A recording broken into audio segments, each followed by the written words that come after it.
Recently, I did a series on the three elements that were in verse 2 of Genesis 1 in creation, and then how the first 3 days dealt with bringing order to those elements, and the next 3 days of creation brought life to those elements. And you would have noticed that I never did day 7. We only talked about days 1 through to 6, and we followed the journey and the pattern to the end of Revelation even, the same process there. Today we're going to be looking and starting a series on day 7. And so we're going to look at the treasures that are in day 7. And so today we're going to just do foundational stuff, and we'll do a little series that builds on that. One thing I need you to really start to understand about God is that He is consistent.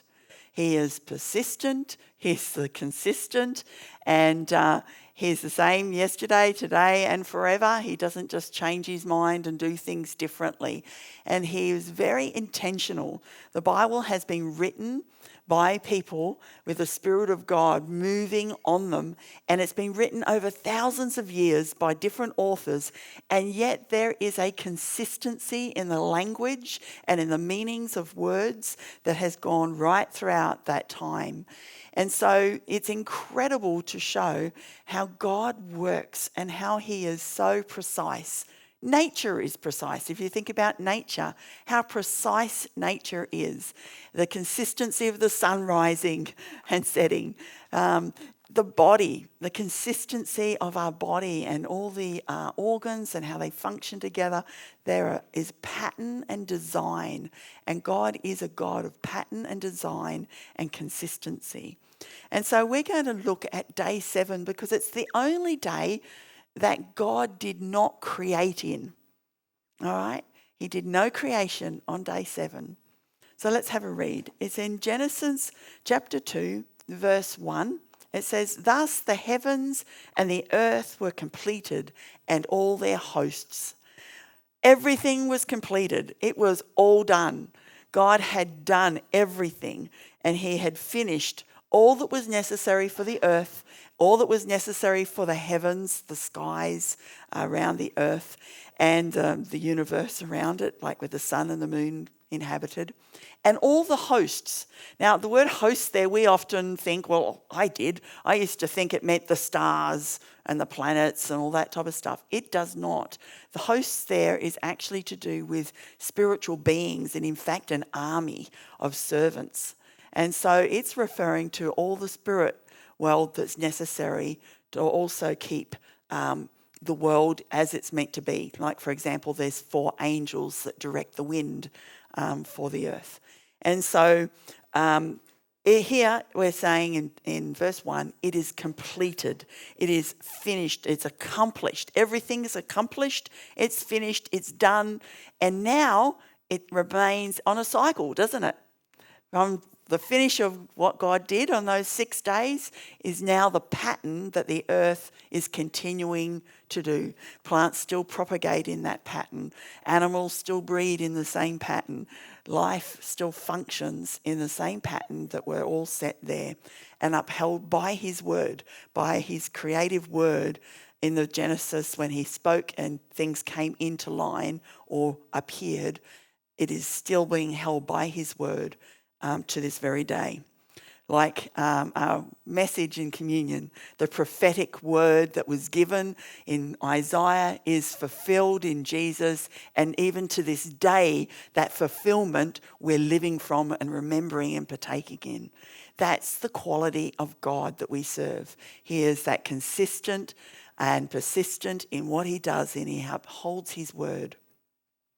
Verse 2 of Genesis 2, "By the 7th day, God completed His work which He had done, and He rested on the 7th day from all the work that He had done." God worked. Now, we often hear in Christendom that work's a bad thing. You know, we shouldn't get to heaven by our works. That's a different type of work. It's to do with saying, my effort, my input is going to be matched by God's holiness and God's glory and God's goodness, that I can enter into heaven through me being able to fulfill these things. Well, that's what that's referring to. We can't do that. We are still required to do work. And Jesus worked, and that's why on the cross he said, it's completed, it's finished. He finished his work. Father God did the exact same thing in the days of creation. He worked. And that word work there means to have dutyship and to do ministry and to have an occupation and to put in effort and energy and labour. So God actually didn't just throw it haphazardly around. He worked, he put effort in it. And then he rested on day 7 because he'd completed and finished that work. And even man, when he put Adam and Eve in the garden, he told them to cultivate it. And cultivate it there is actually, in Hebrew, the word work. But it's not the one that associated with the curse that fell from sin of labour. Work with sweat and toil and hard effort and the weeds fighting against them. This is like the cultivation. It's like enjoying it and taking hold of the fruit of the trees. And it's work to bring in a harvest. If you've been a farmer, it's work to bring that in. They don't produce the harvest, God does, but they still co-labor with God. God produces the fruit and the farmer harvests the fruit. Yeah. And then the farmer's wife, delicious meals, or the farmer's husband would be in my case, delicious meals produced from that is still work. But it's a type of work that brings in enjoyment, and it's something that's not resisting us, and it's something that is cohabiting with God and working in partnership with him. But here we see in verse 2 that God worked and then he rested.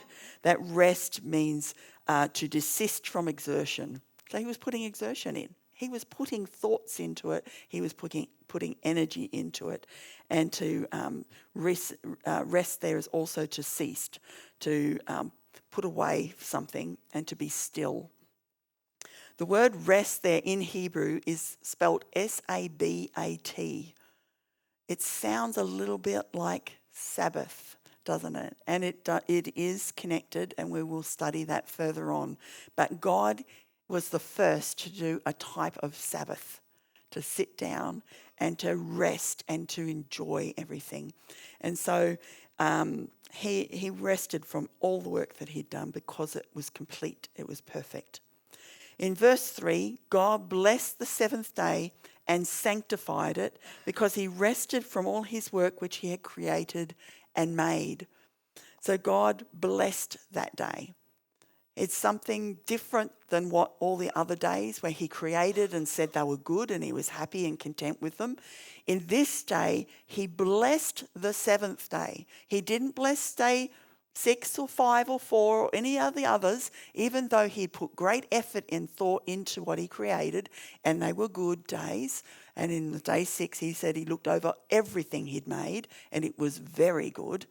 So he was satisfied with what he had created. It wasn't a half effort. It was a proper effort. He'd done well with his energy and with his thoughts and what he had created. He was well pleased with it. But here is a different aspect. It's where he comes and blesses the 7th day, where he actually, that word bless means to praise it, to congratulate it, to do an act of adoration towards it. So he's actually adorning the 7th day. He's blessing it, and he's kneeling even is another meaning of it, to kneel and bless and speak well of that day. So he is creating something different on day 7. It's a different type of creation. It's not a materialistic creation. It is a space. It's an atmosphere.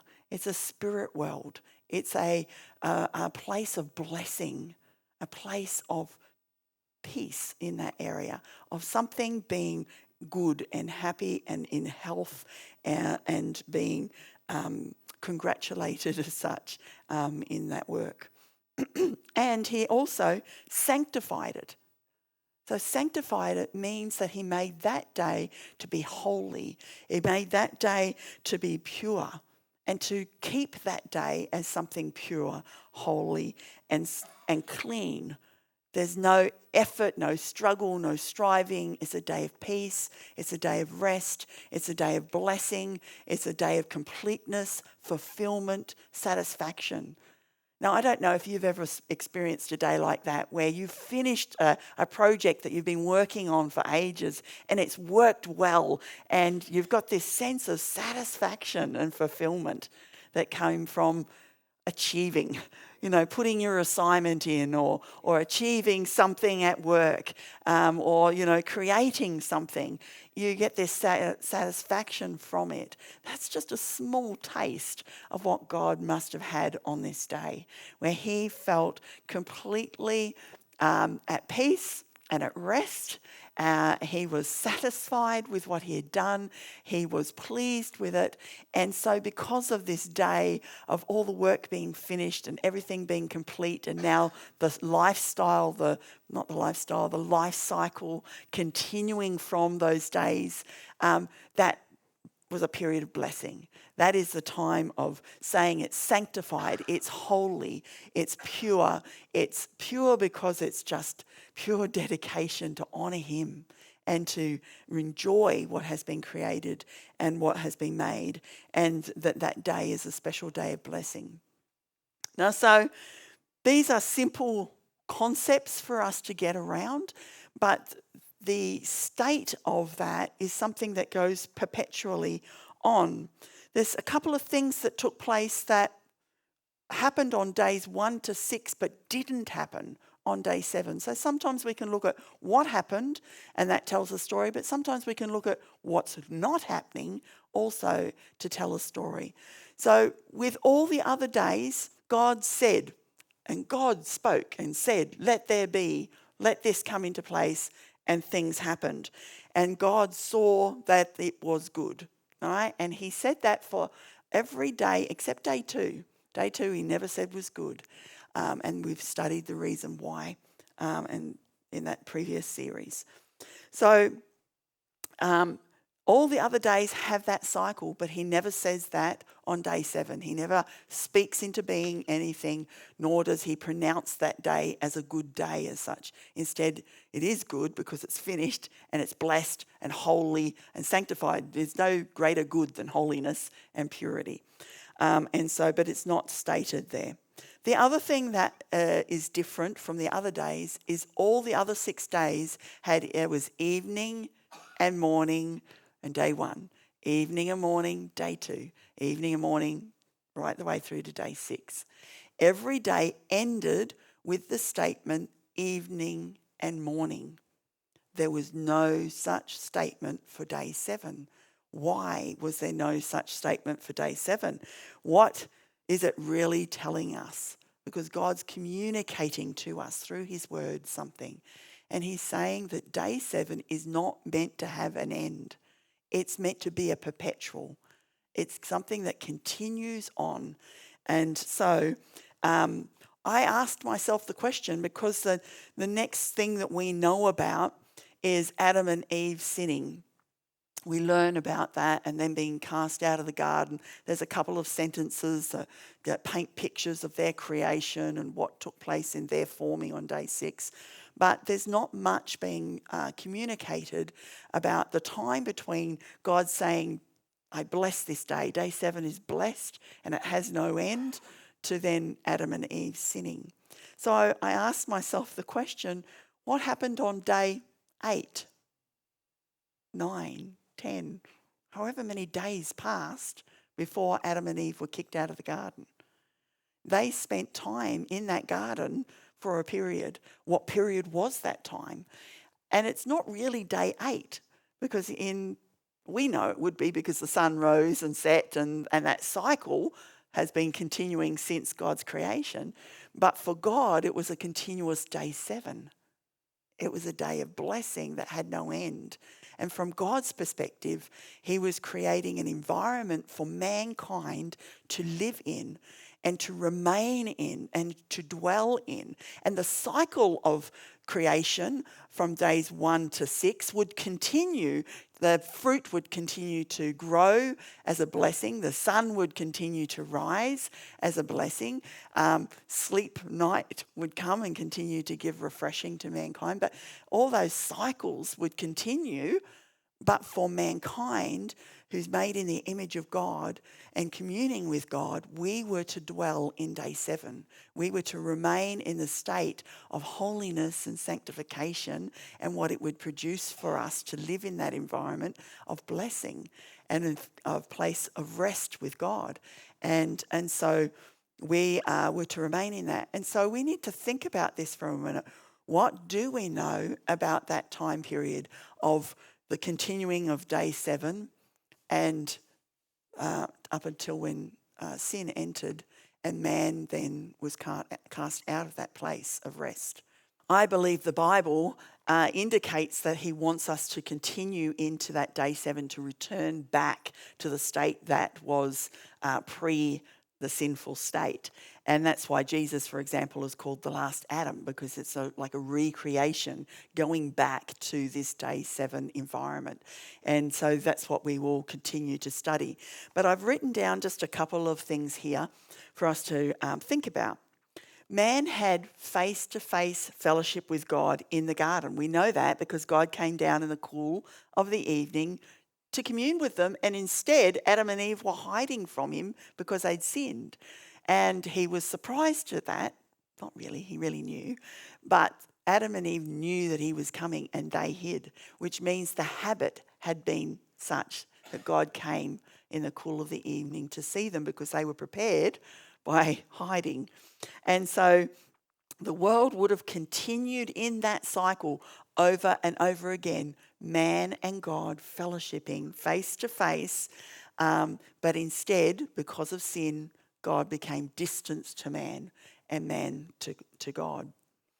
Peaceful resting would have happened with God and man, because God said that he was resting from all his work and he was just enjoying himself.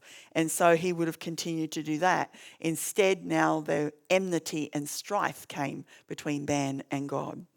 In creation itself, like the trees and the land would have been at peace and at rest, and would have been in a happy cycle of health and prosperity and multiplying and growth and things like that. But now the scripture tells us it's groaning, like as in birth pains, waiting for the sons of God, you and I, to come into leadership and rule over it again. Why? Because man in its sinful state takes from the earth continuously. And even in the times of Noah, we can see God made a covenant with the earth and with the animals. God cares about them as well as us. And so the earth would have been in peace. Man ruled over animals.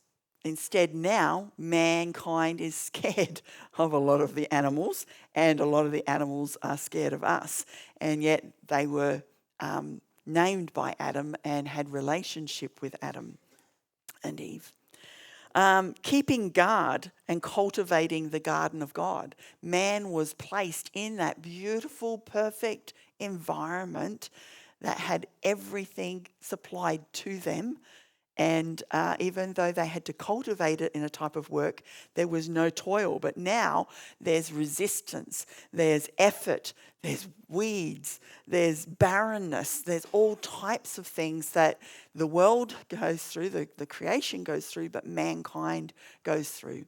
I often think about the curse that was upon man upon Adam was that by the sweat of their brow, by toil, effort, and energy, they would try to produce things. And you think about the general man that you know. I know that many times I hear that men's most important thing is to feel successful. They want to succeed.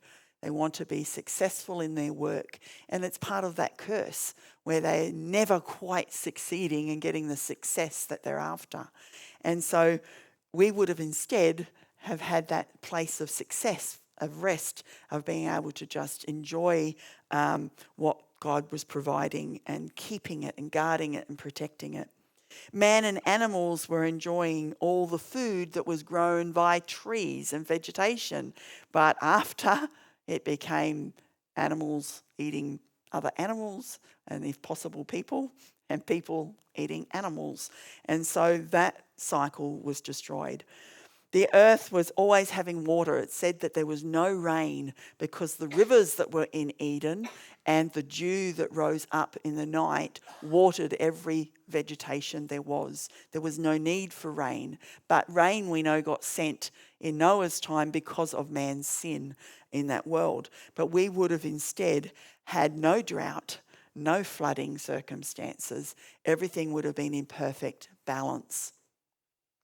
Note also the Garden of Eden had the 4 rivers flowing from it, which indicates that it's actually on a mountain.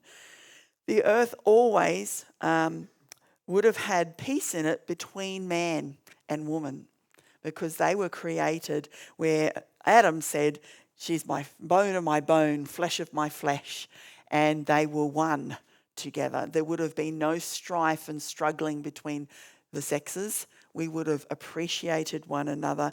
And it said that we knew each other's nakedness and yet they weren't ashamed. So nowadays, though, we look at one another's faults, we look at one another's failings and we highlight them, we talk about them, we gossip about them, and we try to cover our own faults and failings. And that whole cycle of relationships and feeling loved and valued and accepted just as we are was destroyed. And yet God wants to bring us back into that place.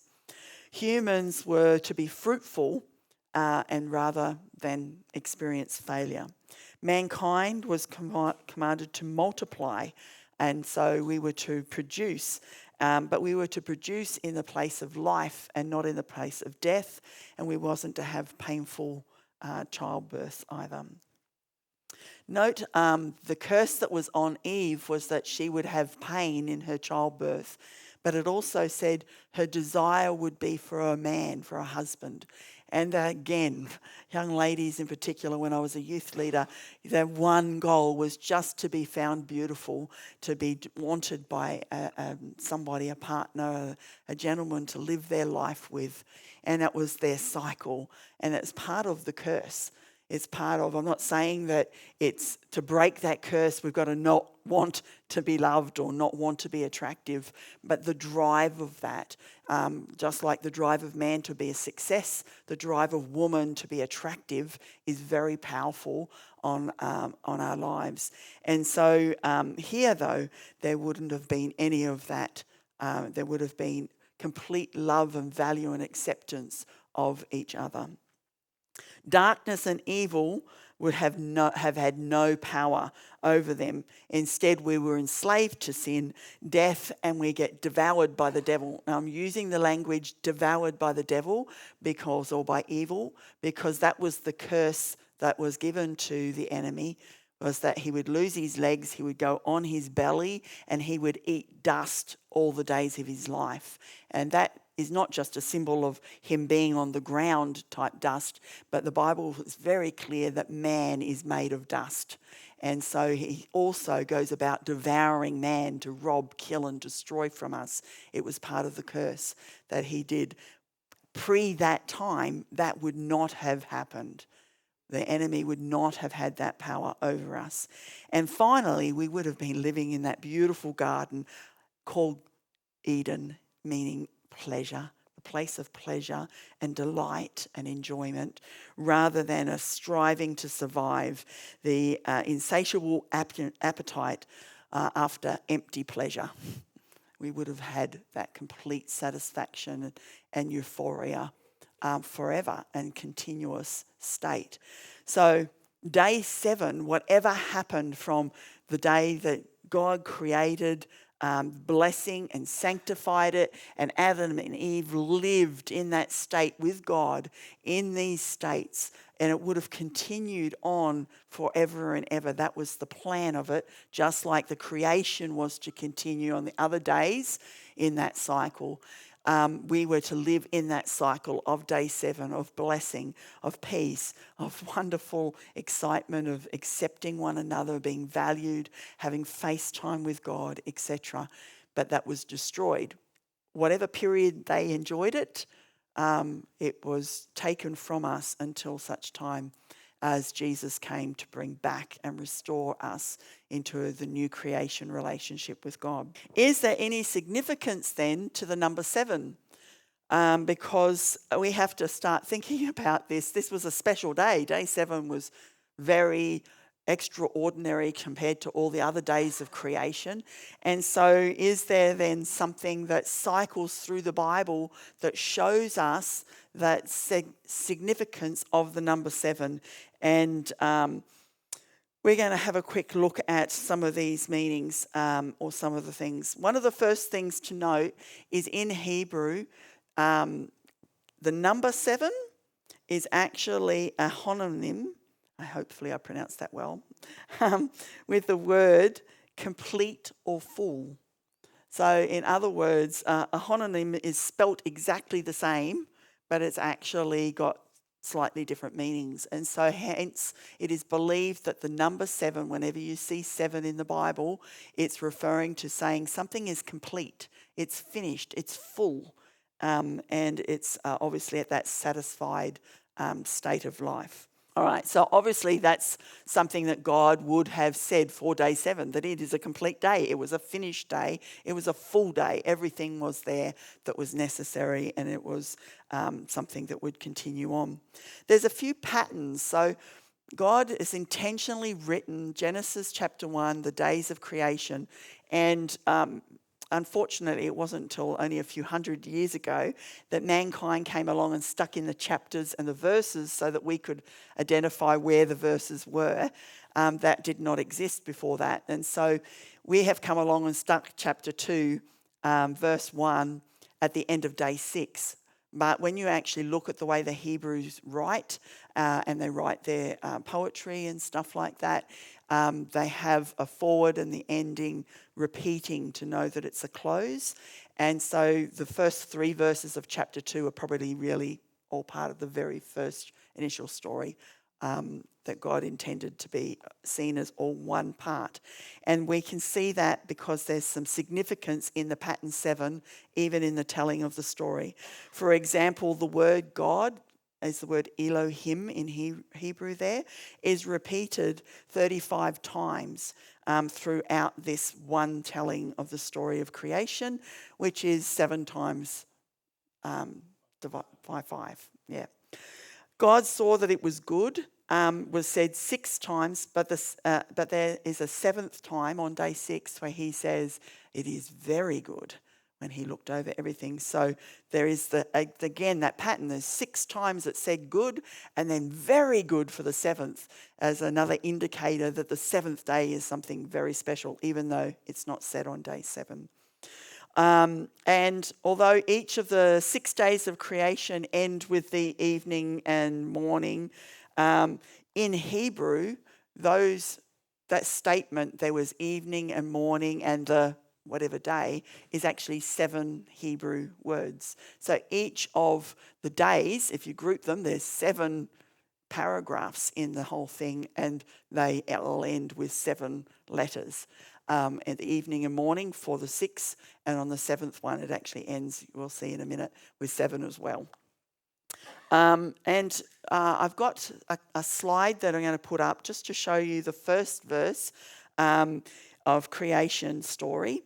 This is, you'll see the numbers 1 to 7 across the top, showing you that there's 7 words in the very first sentence of the Bible. You can see the English words written underneath, and you can see the Hebrew, and then the Hebrew written into more like English alphabet. And please note, it's actually got 3 words. Then day 4, on the number 4, there's no English interpretation for that word, and then another 3 words. And so scholars have looked at this, and they have studied it, and they've realized that the 4th word in the Hebrew there is the word, you can see the little word, ETH there, And it's not something that can be transposed into English at all. You can see the meaning of it there on the screen. It's the sense of a signal or a flag or a beacon. It's saying, hey, this is a point. I'm making a point here, a flag. I'm making a monument right here in this point. And this is something really interesting, because the monument is that though the letter, that funny little N shape is the first, well, actually it's the X, is the first letter of the Hebrew alphabet, and the other one is the last letter of the alphabet.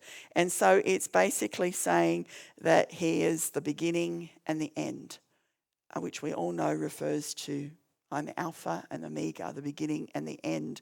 And he's done that in the alphabet. He has put the first letter of the Hebrew alphabet and the last letter of the Hebrew alphabet together. And those words are put together not to be translated into anything other than to be a monument to point us to a point that says, hey, I'm the one that holds it all together. And if you look at, remember that we studied, there was 3 elements made, and what he dealt with those 3 elements in 2 different sections, and he's the one that holds it together. And so even the very first sentence has a hidden message that continues right throughout the Bible, and it continues the pattern of 7 as well. The next slide, we have the second verse of the Bible. It's made up of 14 Hebrew words, and it is made into, obviously, 2 times 7, 2 lots of 7 in those words. You can see here I've written, I haven't got the actual Hebrew alphabet written in there, other than it changed into the English alphabet. But you can see that there is a pattern of 7 that's taking place, 2 sentences that are grouped together. And so in the beginning, we actually have verse 1 and verse 2 makes up 21, or 7 times 3. And we know that 3 is a symbol for the Trinity. And so there's both, or both, all of the Trinity being mentioned in each of the 7 lines as well. So it's just a pattern. And you can go, well, this is just, weird. What is this message about? This is a strange message. But I'm trying to get you to see that God is intentional even into the language that he's writing and the way he is forming the communication to us, that he is highlighting 7 over and over again just in this little story. And it's significant. He also ends on the next slide. We will see the last 3 lines are also, about day 7, are also made up of 21 words, but in 3 sentences or 3 groupings as it's written. And it's going to look a little strange this time, it probably did all the time, because you would have noticed a lot of the Hebrew is 1 word, yet in English we've got a couple of words. And that's because we're translating it to try and make our sentence form. But the actual way the Hebrew says doesn't have the nuances added that we do. And so it doesn't look like it's lining up, but it is. But on the third one, I didn't get the time to actually put those Hebrew words in. But you can see a pattern. I've grouped them together, and he finished is actually the word finished in Hebrew. God on the day, and it would be day, 7th, work, which made, and ceased on the day 7th, all work which made, and blessed God the day the 7th, sanctified it. And I just thought it was really interesting. If you look in the middle again, it says the 7th all day. And so another message as such is he saying, I want the 7th to be the day that has no end. It's all day from here on, 7th, with relationship with God ruling with man, cohabiting with man, having face-to-face relationship, peace being on the earth flourishing and being fruitful and multiplying, mankind being fruitful and multiplying, having healthy relationships between man and woman and the generations to flow, life being manifest.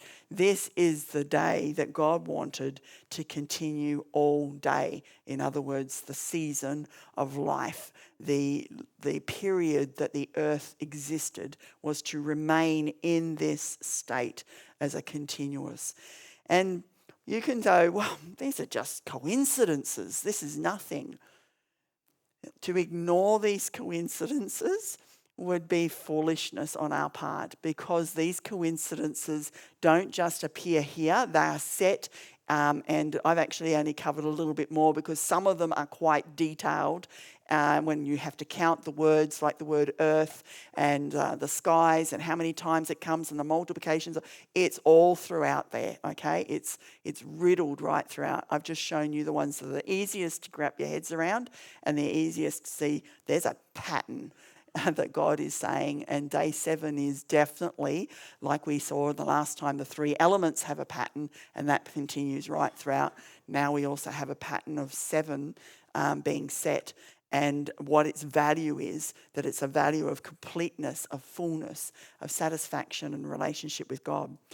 I'm now going to list for you a list of Bible stories.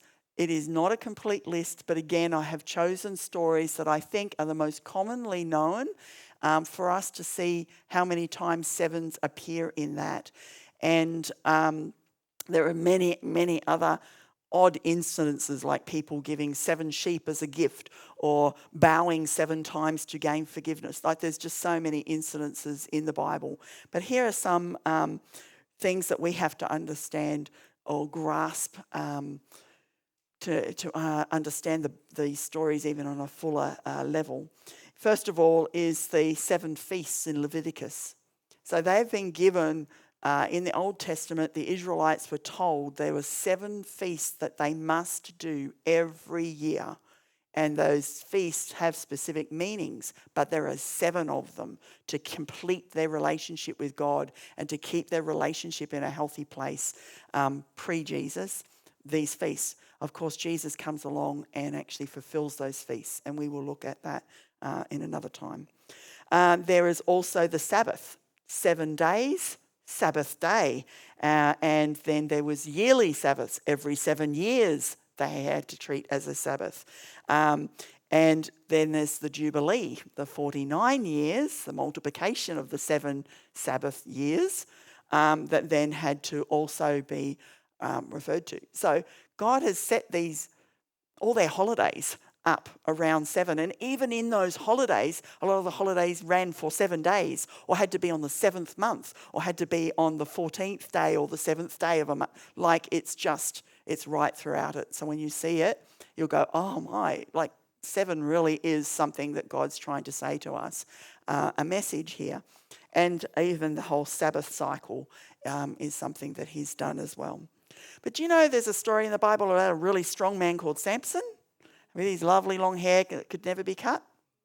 How many locks of hair did he have? 7 locks of hair.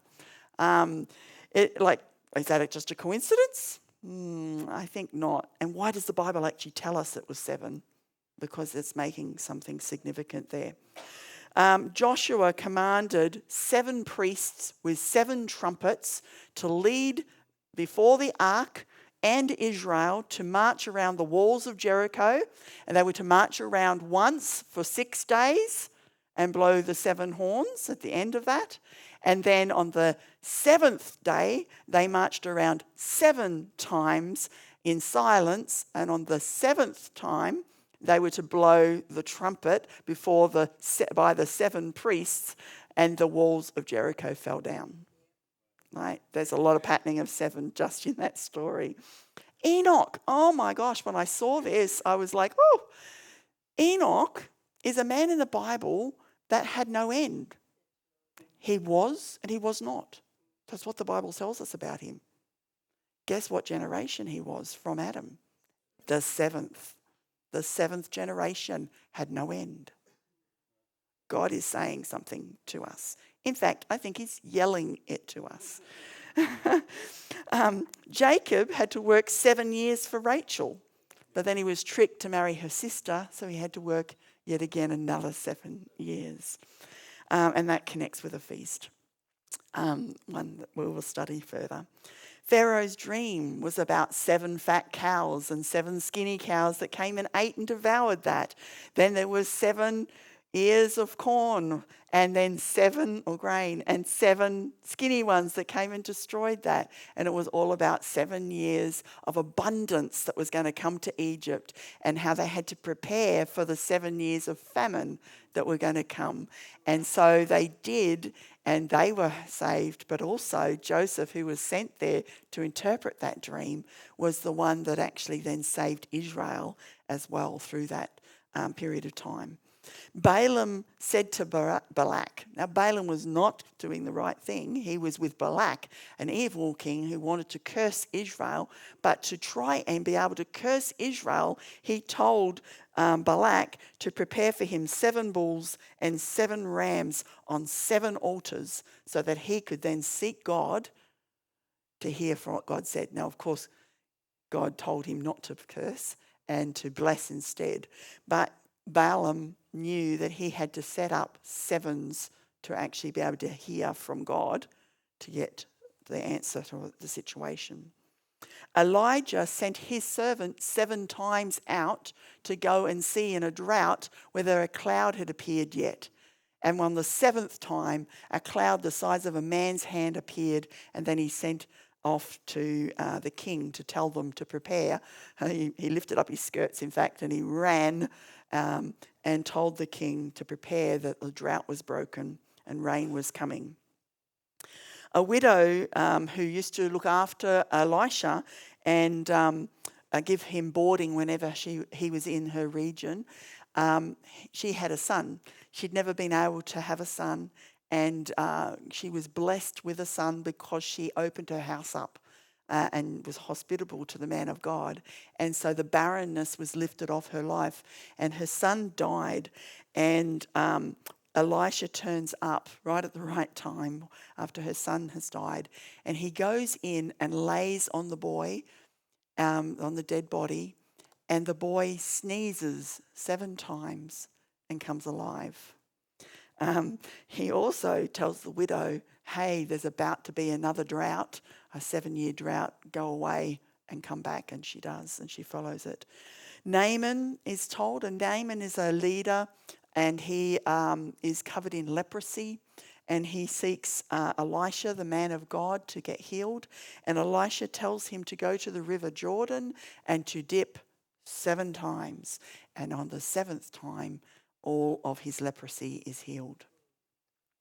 The furnace that Shadrach, Meshach, and Abednego are thrown into a fire, it is heated 7 times, the Bible tells us, hotter than it had ever been heated before. And instead of it destroying them, they are found walking around in the fire with somebody who appears as the Son of God. And so that 7 times hotter did not destroy them, but brought life, rest, and peace to them in the midst of a very difficult situation. Nebuchadnezzar, when he was full of pride, actually was to act like an animal. It was said because he basically claimed himself to be God, he was to be like an animal and eat grass like a cattle. His nails grew, his hair grew, his beard grew. He couldn't speak or communicate, and it was for a period of 7 years. And at the end of that 7 years, he looked up to heaven and humbled himself and acknowledged God was actually God and was restored back to sanity. The feeding of the 4,000 Gentiles in the New Testament was with 7 loaves and 7 basketfuls of bread was collected at the end. It's again another significant saying, because the other feeding was of 5,000 Jews, with 5 barley loaves. And barley is something that's used as the waving of a feast. One of the 7 feasts is about barley because it's the first harvest that ever happened in Israel is barley, then wheat. And so it was 5 because of the first 5 books of the Bible, the law, and it was basically saying the 5 loaves of bread representing the house of God, were fed to all the Jews, and then they got 12 basketfuls, which again is something that's connecting through to the tabernacle with the 12 loaves of bread. So in that story, I've given a very quick glossing over. In that story, it's basically a story to the Israelites about how God is still choosing them and providing for them, and they are the first harvest.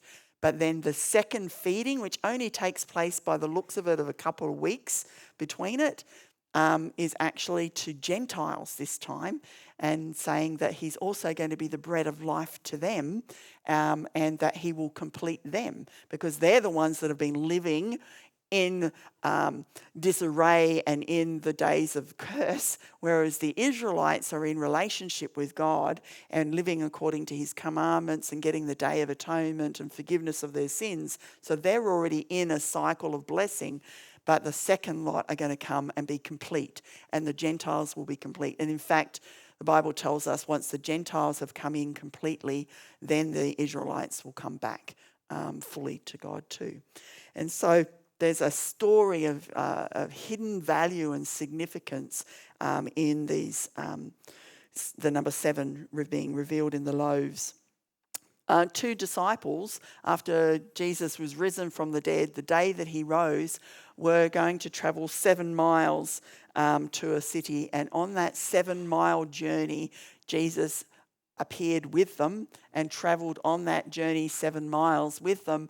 But they did not recognize him until the final 7th mile. And Jesus took bread and broke it and blessed it. And their eyes were open and they went, "Oh, it's Jesus." And then he vanished on them. And of course, Revelation, the book of Revelation is just full of 7s. We have Jesus standing among the 7 lampstands representing the 7 churches. He has 7 stars in his hand representing the 7 angels of the churches. There are 7 spirits before his throne. There's a book that is sealed with 7 seals. There's a lamb that's slain with 7 horns and 7 eyes. There's 7 peals of thunder that speak. There's the dragon that represents the devil with 7 heads and 7 diadems. There are 7 angels with 7 bowls full, golden bowls of 7 plagues. And there's the beast with 7 heads and a harlot sitting on it, and their heads are representative of 7 mountains. And again, there is some other 7s still that I've missed, but they're easy to connect, those 7s. And so we can say, oh, these are just insignificant. Well, we can open our eyes up and go, wow, there's actually a pattern here. And God has a hidden message for us in the number 7. And so one of the first things we have to understand is that the day 7 is a day that God wanted humanity and him to remain in that place. It was the place of perfection and fulfillment and completion and, fruitfulness and healthy relationships with one another and with him. And that was a perpetual that he had set for the rest of mankind and eternity of the earth.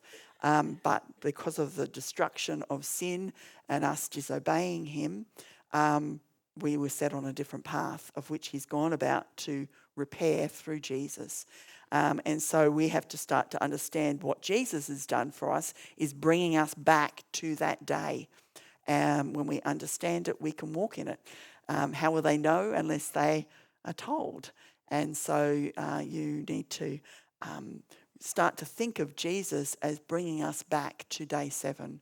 The other thing that we need to recognize is that the number 7 is not an insignificant thing that just randomly appears throughout the Bible and throughout the stories. It is an indicator of a relationship with God. It is also an indicator of completion. Now, I can't say that that is the case for every single occurrence of the number 7. There is one that I can think of, or two. The enemy, having the devil, the dragon in Revelation with 7 diadems and heads, etc. Obviously, that is not a representation of God's goodness and value of day 7, but it is probably representing that it's full, it's complete. And in Revelation, we're talking about the devil, and so it's probably referring to he's done all that he can do, and he's at his end and at his limit and complete in his ruling and what he's trying to rule over. And there's the 7 sons of Sceva in the New Testament who were actually Pharisees or Sadducees, one of those groups that believed in casting out demons, and they struggled to cast a demon out. And the demon instead leapt on them and stripped them off naked. But I would say that it's referring to more that they thought that they were complete. They thought that they had relationship with God, that they were full. But the story tells us that their fullness, their completeness, their self-righteousness was ripped and removed from them, exposing that they were not complete, but they were appearing as complete. So the significance of 7 being complete and full, the number saying it's complete or full, is still valid even in the negative senses. It just doesn't connect to day 7's blessing, of which, of course, God wants us to learn to live and abide in with him.